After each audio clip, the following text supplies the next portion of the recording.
Bonsoir à tous et merci d'être venus. On va donc vous présenter le travail que nous avons fait sur le projet Share Together ces derniers mois avec l'aide de Talent Labs. Pour ce projet, on était une équipe de 5 étudiants intitulée sous le nom de Unchained Tomatoes, qui fait référence à la blockchain.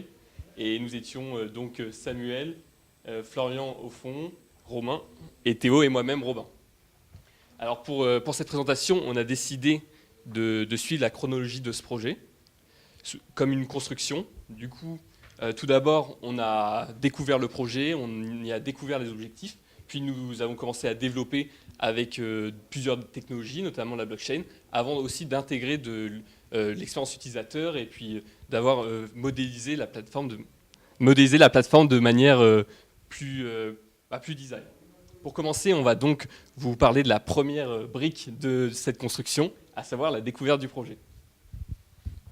Donc tout d'abord, quand le projet blockchain nous a été attribué, on était un peu dubitatif, on ne savait pas à quoi s'attendre, aucun de nous n'était expert en blockchain, donc on ne savait vraiment pas à quoi s'attendre et on avait un peu peur de ce projet. Donc on est arrivé donc, chez Talent Labs qui fait partie du groupe Talent, Talent qui est expert dans l'accompagnement de la transformation agile et Talent Labs qui est sa branche innovative, qui fait de l'innovation. Au sein de cette branche est né le projet Share Together.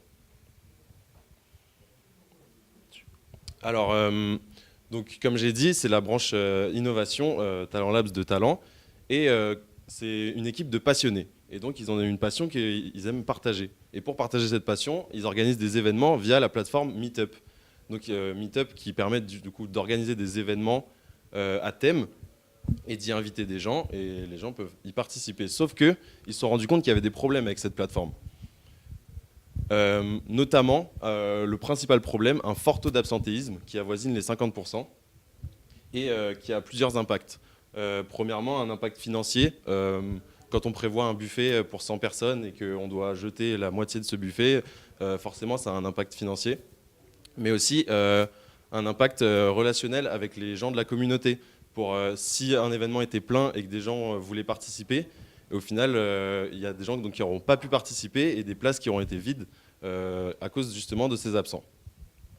Après avoir constaté tout ça, nous avons réfléchi, donc l'équipe des Unchained Tomatoes avec l'équipe de Talent Labs, à une solution à ce problème. Alors comme vous pouvez le voir, ici c'est une maquette du site que nous allons réaliser. Et ce site reprend les événements de Meetup, plus une partie qu'on va voir après, ça sera la réputation. Du coup, tout d'abord, on retrouve les événements qui seront créés par des organisateurs sur différents thèmes. Ces événements seront regroupés via des groupes.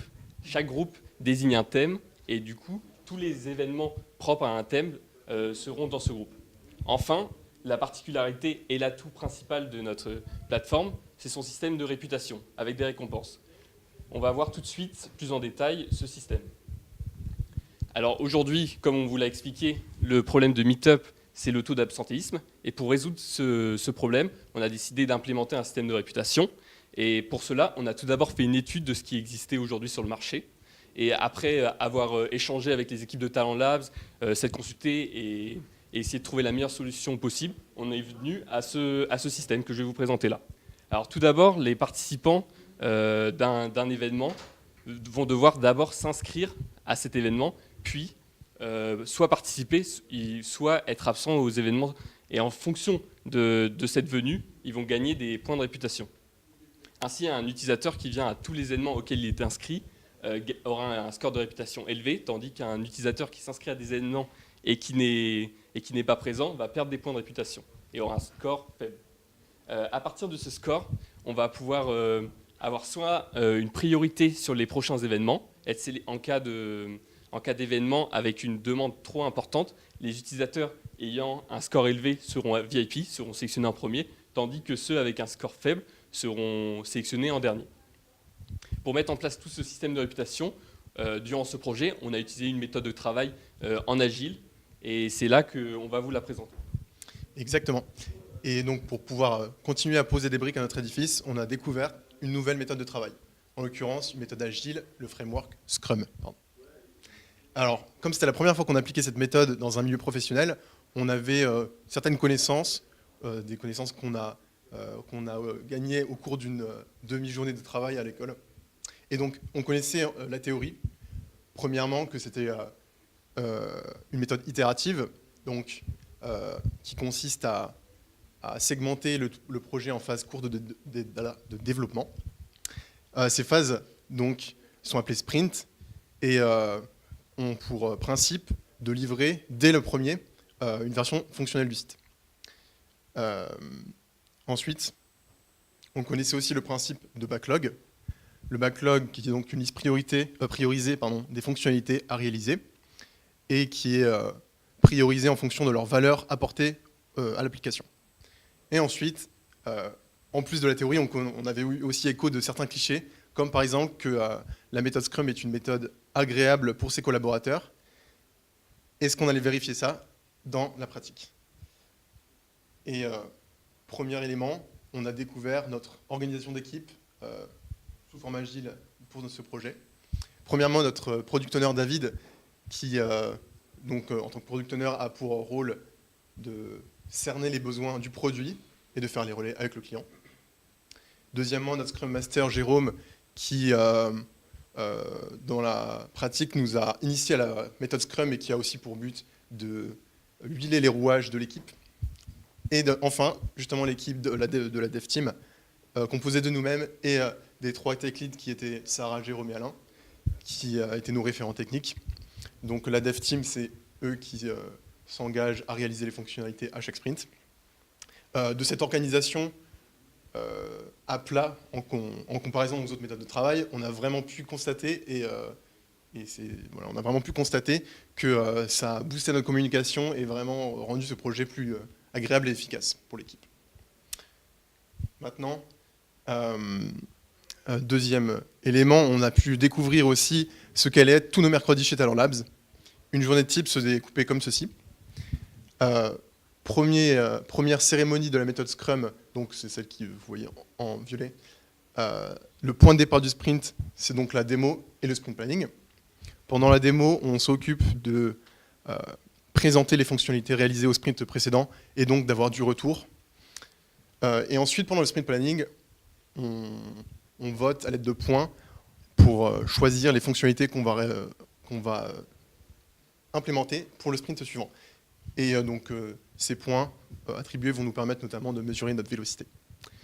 Deuxième cérémonie de la journée, la rétrospective, qui est une cérémonie qui vise à pointer les éléments qu'on a bien fait et pas bien fait lors du sprint précédent.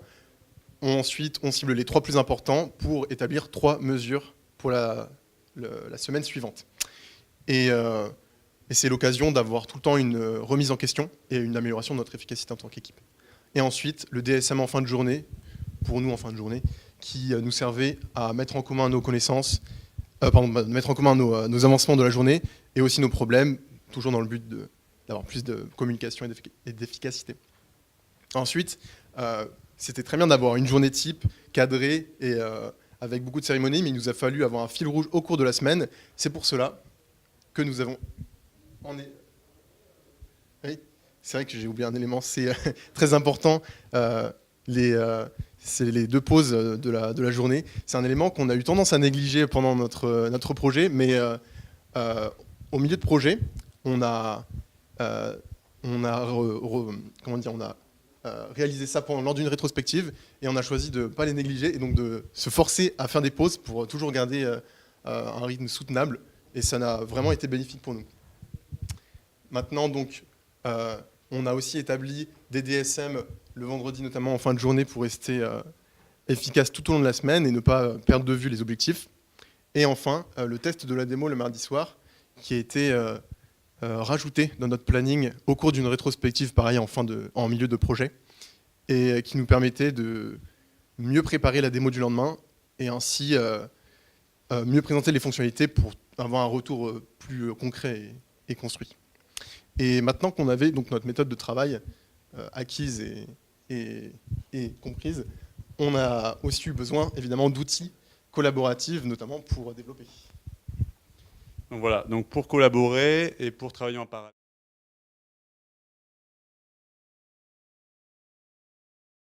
Intégration continue. et donc de permettre au product owner, David, de présenter au client l'avancée de l'application de manière continue. Donc ça, c'est très bien, mais comment est-ce qu'on faisait pour ajouter une nouvelle fonctionnalité au cours de la semaine? Donc ça se faisait en 5 étapes. Donc c'est le workflow Git. On commençait par créer une nouvelle branche. Cette branche donc, était une branche locale sur laquelle nous pouvions travailler. Donc à partir du moment où cette branche était créée, nous ajoutions des améliorations successives, des commits. Et une fois que ces commits étaient bien prêts, on les rassemblait en les squashant, ce qui permettait de rendre ces commits plus lisibles et plus clairs. Donc une fois cette étape bien faite, on a pu envoyer les modifications sur le répertoire distant. Et on a demandé en fait aux tech leads qui étaient censés ajouter la fonctionnalité sur la branche de référence, la branche maître, de l'intégrer sur cette branche de référence. Là, ils avaient des retours, on modifiait un petit peu notre code et on, à nouveau, l'envoyer sur le répertoire distant pour qu'enfin, elle puisse être intégrée à la branche de référence. Donc là, en fait, si on regarde un petit peu au niveau des étapes, nous, de notre côté, en tant que développeur, on s'est intéressé à l'étape 1 jusqu'à l'étape 4. Et puis, pour les tech leads, ça consistait à s'occuper de l'étape 4 et 5 pour intégrer, comme on l'a dit, la branche locale à la branche de référence. Donc ça, c'est très bien. Ça nous permet de savoir un petit peu le workflow Git, comment ça fonctionne. Mais aussi, il a fallu, et ça c'est un point très important, s'attaquer au point de vue technique et donc à la blockchain.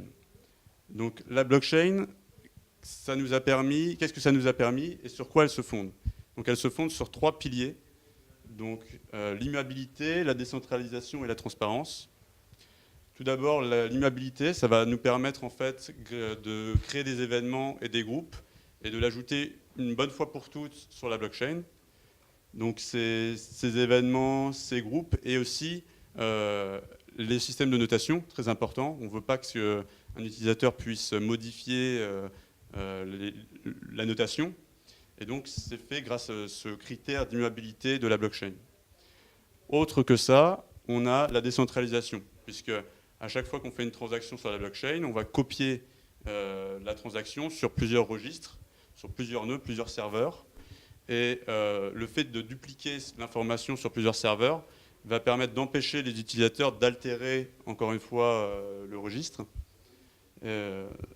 Et également, point très important, c'est vrai que sans blockchain, on a souvent une seule entité qui contrôle un petit peu tout.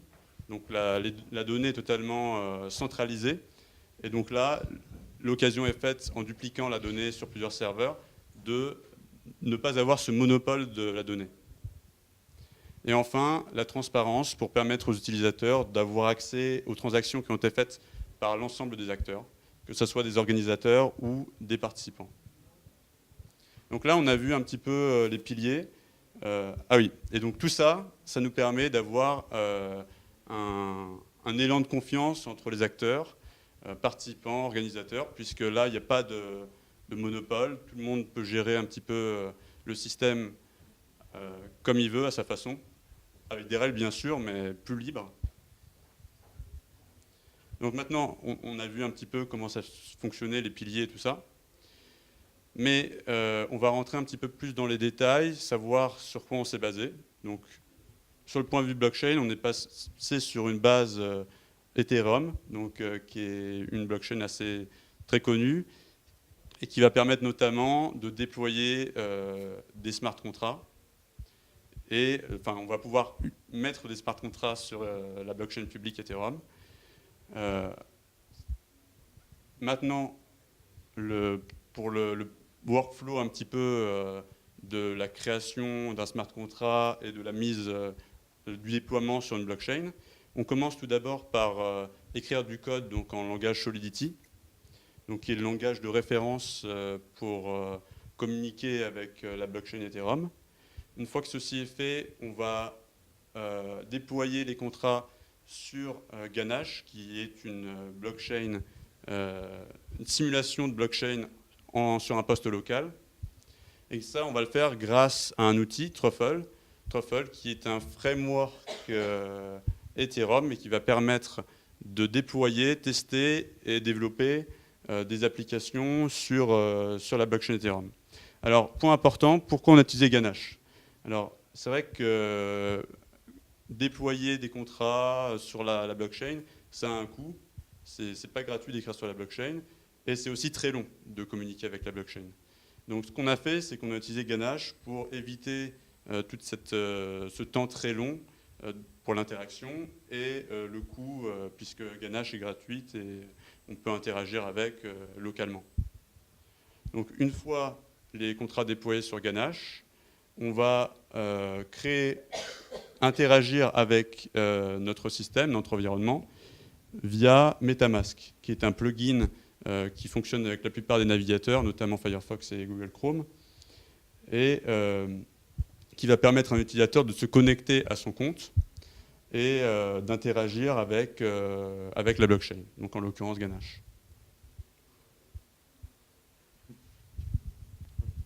Donc maintenant, après parler de la partie un peu invisible, on va parler de ce qu'on voit. Donc de l'implémentation de l'interface utilisateur.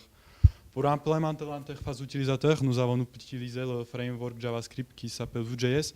Il s'agit d'un framework assez jeune et ouvert, dont les plus grands avantages sont la maintenabilité, la simplicité et quelques autres aspects.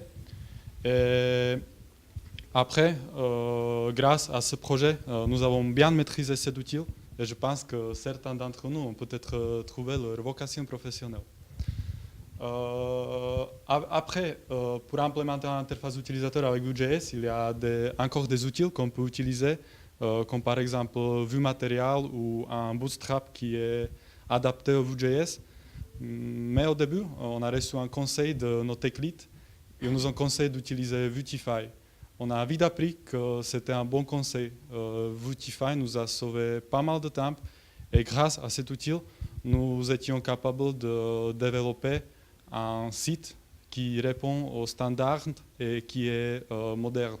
Sur l'image, vous pouvez voir quelques exemples de nos composants que nous avons développés. On va encore parler de UX et UI après, mais maintenant, avant tout ça, on va parler des tests. L'aspect qui nous a fait un peu mal à la tête au début du projet, et c'était notamment parce que nous n'étions pas capables de comprendre l'utilité des tests, et c'était aussi parce qu'on ne savait pas les implémenter. Mais avec le temps, nous avons compris et appris. Les tests permettent d'améliorer la qualité du code. Ils permettent d'intégrer les nouveaux membres aux équipes plus facilement. Et après, ils facilitent aussi les futures modifications. Pour vous donner un peu plus de détails, dans notre cas, il s'agit bien de tests automatisés.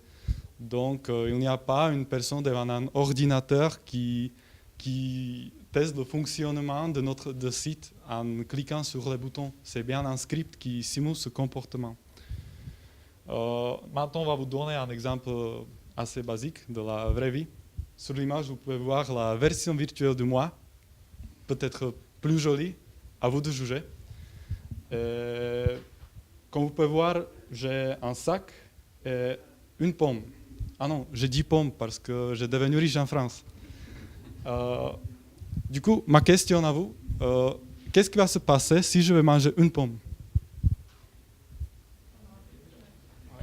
Oui, oui, merci pour votre réponse. C'est exactement ça. Vous pouvez vous dire qu'il s'agit d'un exemple assez basique et simple, mais en réalité, c'est ça qui joue. Pour vous donner un exemple d'un test implémenté dans notre application qui fonctionne, dont la fonctionnalité est similaire, c'est le test de désinscription d'un utilisateur d'un événement, par exemple. Donc maintenant, après parler de tout ça, on va parler de UX et UI. Alors, donc l'UX, donc User Experience, donc l'expérience utilisateur. Elle définit en fait tout le ressenti de l'utilisateur quand il va utiliser notre interface. Ça englobe la facilité d'utilisation de l'interface et l'accessibilité des informations pour l'utilisateur. On peut dire qu'une bonne expérience utilisateur, c'est une expérience qui répond aux besoins de l'utilisateur. Et la phase complémentaire à l'UX, c'est l'UI, donc User Interface. Elle a pour principe de partir de cette UX pour en dessiner une charte graphique, pardon. Et donc cette charte graphique définit les éléments graphiques qu'on veut cibler et dont on veut que les couleurs, les formes, le style, etc. répondent à notre user experience. Donc maintenant, on va vous montrer une petite vidéo d'une expérience utilisateur. Ici, on peut voir que c'est une mauvaise expérience utilisateur. On voit très bien que les enfants n'utilisent pas le toboggan de la façon dont il a été créé. Ils ont compris qu'il glissait mieux à côté. Donc on peut voir qu'en fait, le toboggan n'a pas été pensé suffisamment pour les enfants. Donc on est en droit de se demander maintenant comment on fait une bonne expérience utilisateur. Tout d'abord, il faut identifier les utilisateurs types de notre plateforme, de notre interface. C'est ce qu'on appelle un persona. Donc l'utilisateur type, qui va utiliser notre plateforme en fait. Donc je vous présente maintenant Pierre Dupont, donc un persona qu'on a créé, donc qui correspond à un des utilisateurs types de notre plateforme. Donc Pierre Dupont, il est cinquantenaire, il est passionné d'insectes. Donc lui, son usage de notre plateforme, ce serait de pouvoir organiser des événements, partager avec sa communauté et d'avoir des retours dessus. Et pour ça, il aurait besoin de pouvoir communiquer avec les membres de la communauté. Et ses frustrations par rapport à ses expériences précédentes sur d'autres plateformes, c'est par exemple d'avoir moins de participants que d'inscrits. Donc en fait, en définissant comme ça un peu toute la vie et ses attentes de Pierre Dupont, on peut définir les besoins de notre utilisateur type. Donc une fois qu'on a défini l'utilisateur type, on va pouvoir faire son parcours utilisateur. Donc voir quel chemin il va faire sur notre plateforme. Donc ici, je vais vous dire juste une partie du parcours utilisateur. Donc par exemple, juste pour la création d'un groupe, donc une communauté autour d'un thème. Donc tout d'abord, notre utilisateur arrive sur le site. Il est donc sur la page d'accueil. Il va cliquer sur le bouton s'inscrire où il va s'afficher un formulaire d'inscription. Il va le remplir avec toutes ses informations personnelles. Et ensuite, il va être redirigé vers la page des infos utilisateurs, donc sa page personnelle. Donc ici, il aura accès à un dashboard, dont un bouton créer un groupe. Donc là, il va accéder à un formulaire. Il va remplir ce formulaire avec toutes les informations de son groupe, donc une description, un titre, toutes les informations nécessaires pour la communauté. Une fois que le formulaire est rempli, il valide la transaction avec la blockchain. Il est de retour sur la page info utilisateur, donc avec son dashboard. Et là, il souhaite pouvoir voir que le groupe est effectivement bien créé. Donc en fait, le but de ce parcours utilisateur, c'est de simuler les attentes de l'utilisateur. Et ainsi, on va pouvoir créer une interface qui lui correspond, qui répond à ses besoins, et adapter l'interface aussi. Exactement. Et maintenant, ce qu'on va vous exposer, c'est le avant-après notre phase de UX et de UI. Alors, pourquoi avant ? Après, c'est parce qu'en fait, on a commencé de penser UX et UI à partir du dernier tiers du projet, on peut le dire. Et ce que vous voyez avant, c'est la liste de 4 événements créés dans le site et sous l'ancienne interface. Et maintenant, notre version actuelle du site, après l'intégration de ces processus d'UX et d'UI. Alors, la première chose qu'on constate, c'est que toutes les informations des événements sont affichées dans le premier cas, et elles sont affichées de façon très brute, donc aucune délimitation graphique. Et on a également donc 2 boutons de modification et d'inscription qui se chevauchent parfois et qui n'ont pas forcément un code couleur réfléchi ni même agréable. Et deuxième chose, on voit aussi que brièvement au tout début de l'animation, le temps de chargement ne retourne rien à l'écran pour l'utilisateur. Donc il y a un certain vide qui peut être perçu. Et donc dans le deuxième cas, une fois les éléments graphiques repensés, on constate une carte Mes événements qui affiche des composants réutilisables, en l'occurrence les cartes événements, qui affichent les infos choisies de manière ergonomique, avec des couleurs choisies pour mettre en valeur les éléments qu'on souhaite. On a également une animation avec un spinner et des cartes grisées lors du chargement pour avoir un retour et donc une expérience plus agréable. Et maintenant que... Alors pour rappel, on vous a exposé durant cette présentation les enjeux de notre produit, ses fonctionnalités. On a aussi parlé de notre méthode de travail, de les outils utilisés et de notre démarche du X et du Y. Et maintenant que nous avons bâti toutes les briques de notre mur, nous allons vous faire visiter cette maison.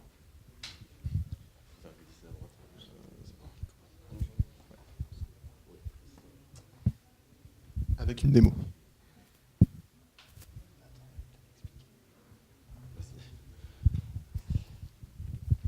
Pour cette démonstration, on a décidé, pour vous mettre la situation du site plus en conditions réelles, de créer une mise en scène où chaque membre de notre équipe joue le rôle d'un utilisateur. Donc pour cette démonstration, Florian et Théo joueront le rôle de 2 participants, Romain le rôle d'un organisateur et Samuel le rôle d'un concurrent, le PDG de Meetup. Exactement. Et alors moi, du coup, en tant qu'organisateur, je me suis réveillé ce matin avec l'idée de partager ma passion, la musique et plus particulièrement le rock. Et j'ai entendu parler d'un site Share Together. Alors ce que je fais, c'est donc je me connecte sur le site et je me connecte à mon compte Ethereum via le plugin MetaMask en rentrant le mot de passe. Alors là, donc je suis sur la page d'accueil et une fois le mot de passe bien rentré, je peux ensuite aller me diriger vers la page organisateur qui se trouve dans le menu déroulant en haut. Petite pause. Donc là, on a vu brièvement la page organisateur avec 4 cartes. Avec donc 4 cartes et comme on n'avait ni groupe ni événement créé, on a dû d'abord créer un groupe avant de poursuivre. Donc c'est pour ça qu'on crée un groupe, qu'on décide d'intituler Music Fans. On a un composant de tags, donc je choisis un mot-clé musique pour mieux référencer mon groupe. Ensuite, on peut ajouter une photo. Je vais ajouter une description parce que je veux mettre en valeur, je veux décrire mon groupe tout simplement. Et une fois fait, on enregistre et c'est là qu'une première confirmation MetaMask doit être faite. Je la fais et ensuite je crée mon événement. Même procédure, je vais l'appeler Rock Event. Et ensuite, je vais devoir sélectionner le groupe associé à cet événement.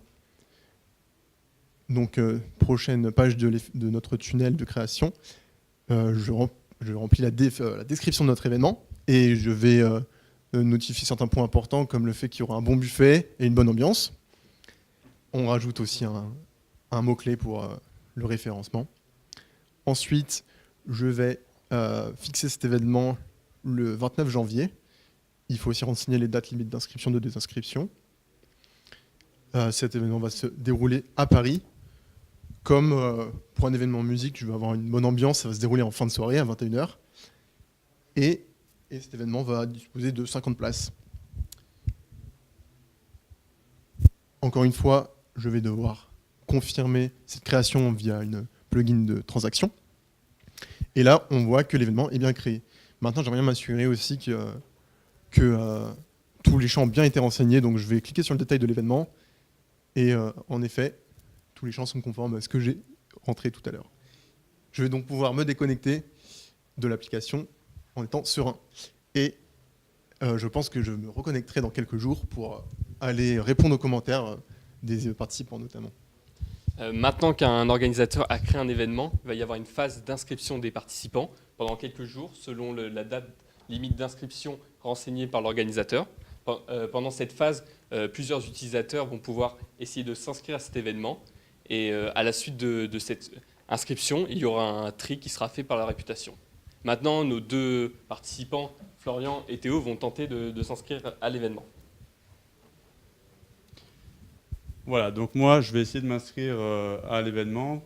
Je suis un habitué de la plateforme, donc je connais quand même pas mal les mécanismes à prendre en compte. Je vais quand même commencer par me connecter via le compte MetaMask, sur mon compte MetaMask. Et je vais rechercher un petit peu des événements près de chez moi qui vont me permettre notamment d'étancher ma faim, parce que je cherche un événement pour le buffet, et j'essaie au maximum m'inscrire à des événements pour le buffet. Donc là, je me rends sur la page de mon espace personnel, et je vais venir regarder un petit peu les événements. Et là, je vois notamment qu'il y a un événement autour du rock. J'ai aucune affinité pour le rock, hein, le rock, je m'en fiche concrètement, mais j'aime bien parce que dans la description, il y a marqué qu'il y a un bon buffet. Donc ça m'intéresse vraiment. Par contre, point un petit peu négatif, c'est que vraiment j'ai une notation dégoûtante sur ce site, une notation de 1. Et du coup, j'aimerais vraiment participer à cet événement, mais je suis vraiment pas sûr que je vais être accepté. Mais je vais quand même tenter et essayer de pouvoir être inscrit. Donc, je vais m'inscrire et à la suite de ça, je vais pouvoir valider mon inscription, ce qui va me placer en liste d'attente.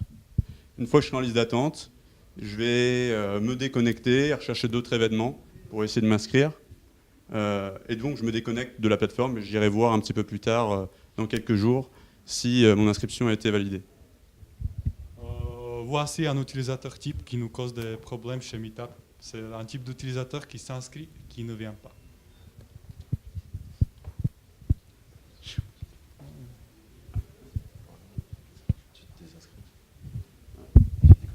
Ouais, du coup, maintenant que je suis bien en liste d'attente, je vais venir me déconnecter.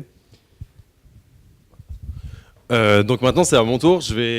Moi je suis passionné de musique, particulièrement de rock. Alors j'ai envie de voir un peu s'il y a des événements sur le rock en ce moment sur Share Together. Moi je suis plutôt assidu en général quand je mets que je m'inscris à un événement, et ben j'y vais. Parce que pour moi c'est un engagement, donc en général je le respecte. Donc j'ai une réputation qui normalement est assez bonne. Donc là je vais voir en me rendant donc sur mon compte dans mon espace participant s'il y a des événements qui pourraient m'intéresser. Donc là, je vois un événement sur le rock, donc je vais l'ouvrir. Là, comme je disais, ma réputation, on voit qu'elle est assez bonne, donc j'ai tout intérêt à aller voir donc les événements. Donc je vais cliquer pour avoir plus de détails. Là, je peux voir que les dates correspondent à mes disponibilités, donc parfait, j'adore le rock, je m'inscris. Donc je clique sur le bouton d'inscription. Je vais être placé donc, sur liste d'attente après validation de la transaction. Donc voilà. Le site nous informe qu'on est bien en liste d'attente. L'affichage, comme quoi on est en liste d'attente, est bien écrit ici. Il ne me reste plus qu'à croiser les doigts pour espérer que ma candidature soit validée en fait, pour cet événement. Donc là, je peux me déconnecter. Maintenant que nos deux participants sont en liste d'attente pour l'événement, d'autres participants pourront également tenter de s'inscrire à cet événement. Ici, notre événement a 50 places. Imaginons que 80 utilisateurs souhaitent s'inscrire. Ils vont tous être mis en liste d'attente. Puis, au bout de la date limite d'inscription, il va y avoir le système de réputation va permettre de faire le tri entre les bons utilisateurs et les mauvais, en priorisant d'abord ceux qui ont la meilleure réputation. On va donc voir, dans les cas de Théo et Florian, qui est pris pour participer à cet événement. Voilà. Du coup, quelques jours sont passés. Je vais venir voir si j'ai bien été inscrit, accepté à mon événement rock, là, pour étancher ma faim encore une fois. Donc je me réinscris, je connais bien le principe, je viens me connecter à MetaMask, je vais me rendre sur mon espace personnel. Donc ça me prend un petit peu de temps encore à l'heure actuelle. Et une fois que je suis bien connecté sur mon espace personnel, je vais venir regarder l'événement rock, le sélectionner. Et là, malheureusement, on peut le voir ici, ma demande a été refusée. Et bah, du coup, je me dis que j'aurais peut-être dû être un peu plus assidu aux derniers événements et vraiment y venir en fait. Et donc du coup, bah, je suis un peu déçu et je vais venir me déconnecter. Donc maintenant, à mon tour d'aller regarder si, oui ou non, ma candidature a été validée pour participer à cet événement. Je suis plutôt confiant, mais on n'est jamais sûr. Ça se trouve, il y avait des gens qui avaient des meilleures notes que moi qui ont été pris. Donc je vais aller me connecter via MetaMask sur Share Together. Donc une fois que ce sera fait, je vais me rendre sur mon interface donc, personnelle, mon espace utilisateur. Ensuite, donc, j'ai les événements auxquels je me suis inscrit. Je vais cliquer sur les détails de l'événement pour voir si ma candidature a donc été validée et elle l'a bien été, donc je suis très content, je vais pouvoir participer à l'événement qui m'intéressait. Mon assiduité a été récompensée. Et moi, comme le PDG du Meetup, j'avoue qu'en voyant ce système de réputation, il y aura une grande concurrence sur le marché de l'organisation de l'événement qui va bientôt apparaître.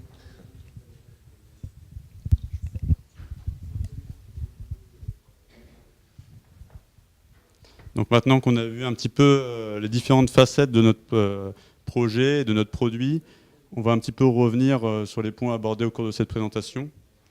Donc les 3 points clés un petit peu. Déjà, Share Together, c'est une solution pour créer des événements et gérer des événements de manière sereine. Et tout ça, tout ce projet qu'on a fait ensemble, c'est basé sur le signe du bien-être et de la performance grâce à l'agilité. Mais avant tout, et ça c'est peut-être le plus important, sur le point de vue technique, ce projet nous a permis vraiment d'acquérir des nouvelles connaissances, aussi bien du point de vue théorique avec la blockchain, et technique aussi avec d'autres langages, par exemple du JS, on l'a vu. Et aussi, autre point très important, on a pu rencontrer des personnes passionnées, aussi bien des designers, des développeurs, product owners et agilistes. Et donc ça, pour nous, ça a été vraiment une expérience très bénéfique.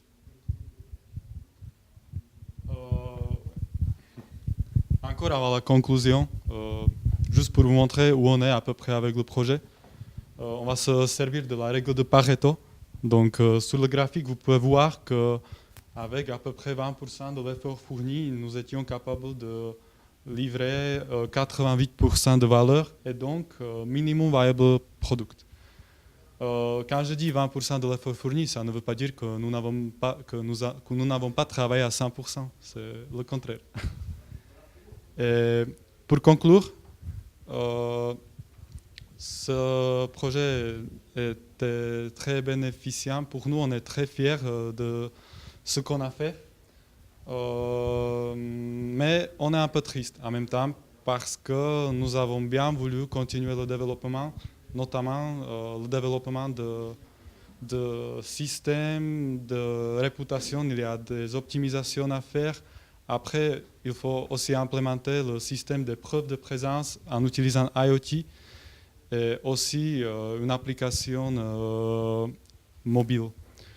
Mais on est sûr que Talent va continuer le développement. Je sais qu'un jour, je reviendrai chez moi et je vais montrer ce produit à mes amis en peut-être disant que regarde ce bouton, c'est moi qui l'ai implémenté. Pour conclure, on est tous convaincus que ce produit a du potentiel. Et pendant le développement et donc pendant le projet, il est devenu spontanément notre priorité. C'était notamment parce qu'on se sentait inclus, dans une équipe, dans l'entreprise de Talent. Et c'était grâce à l'équipe blockchain de Talent qui s'assurait tout le temps de notre motivation et qui était disponible quand on en avait besoin, quand on avait besoin de l'aide. Donc merci pour ça et merci pour votre attention.